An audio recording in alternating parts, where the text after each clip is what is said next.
जी बताया आज आपका क्या कार्यक्रम है? आज सामाजिक क्रांति के अग्रदूत संत शिरोमणि रविदास जी व्यवस्था परिवर्तन के हिमायती रविदास जी के जन्मोत्सव पर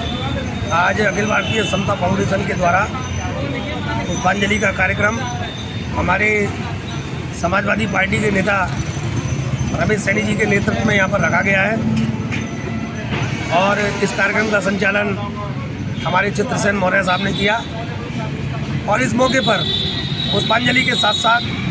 जो समता फाउंडेशन के रक्तदाता हैं और जो सहयोगीगण हैं, जो हमें आर्थिक रूप से, सामाजिक रूप से, धार्मिक रूप से, राजनीतिक रूप से सहयोग प्रदान करते हैं, श्रमदान करते हैं, विचारदान करते हैं, उन सभी के उत्साहवर्धन के लिए हमने स्मृति चिन्ह और शील्ड प्रशस्ति पत्रों का आज उनको भेंट करके, पटका उड़ा करके, माला उड़ा करके उनका सम्मान किया है, उनकी हौसला अफजाई की है।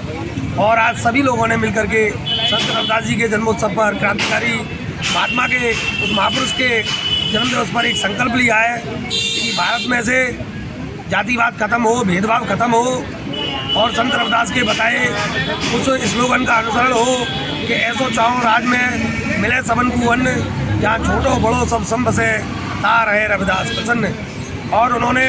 धार्मिक मामले में क्रांति के लिए सभी लोगों को मानव एक समान और मानव को ही सर्वोपरि बताते हुए उसकी मानवता के अंदर बनी रहे और एक इंसान के अंदर इंसानियत बनी रहे, उसके लिए उन्होंने कहा है कि कर्म करे थे सब बड़े, संगशील व्यापार प्रभु भक्ति से बढ़ोए, मानस को व्यवहार मानस को व्यवहार ही मनुष्य के काम आता है।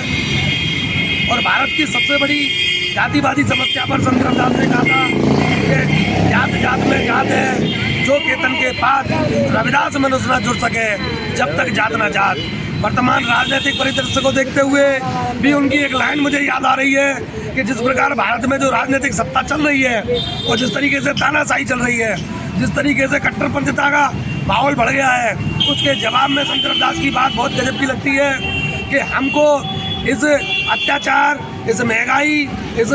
अनाचार और अतिवादिता, कट्टरपंथी और तानाशाही से अगर मुक्ति चाहिए तो एकजुट रहना होगा। और एकजुट रहने के लिए उन्होंने बहुत गजब की बात कही,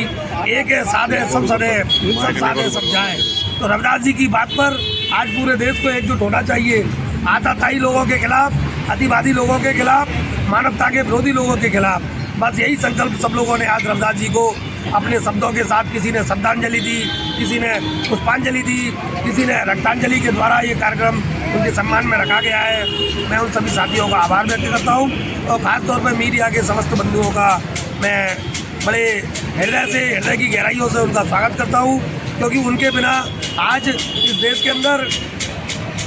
सत्ता की बातें तो लोगों तक पहुँच रही हैं, सत्ता का अत्याचार नहीं पहुँच पा रहा है, सत्ता की कुरीतियाँ नहीं पहुँच पा रही हैं, सत्ता के विरोध के स्वर लोगों के पास नहीं पहुंच पा रहे हैं। ऐसे में अगर मीडिया का साथी कोई हमारी बात को जन जन तक पहुंचाता है तो हम तो भाई बड़े उनके उपकार में अपना सर्वोच्च न्यौछावर कर देंगे और उनके सदा आभारी रहेंगे। और सबको संत रविदास जी के जन्मोत्सव पर बधाई अर्पित हो। देश खुशहाल हो, देश की तरक्की हो, देश में से जातिवाद खत्म हो, भेदभाव खत्म हो, आपसी प्रेम भाईचारा हो और सत्ता में मानवतावादी लोग स्थापित हो और अच्छे लोग राष्ट्र की मुख्य धारा से जुड़े और जो देश का कल्याण कर सके, जो विध्वंस के साथ साथ सृजन कर सके, जो जोड़ सके लोगों को, जो एक दूसरे के पूरक हो, ऐसे लोगों के हाथ में देश की व्यवस्था आनी चाहिए। इस संकल्प के साथ संत रविदास जी के जन्मोत्सव एक बार पुनः सब लोगों को, ब्रजवासियों को ही नहीं, अभी तो पूरे देशवासियों को, संसारवासियों को, यहाँ से लेकर कर्नाटक तक के निवासियों को मैं उनको बधाई अर्पित करता हूँ और धन्यवाद।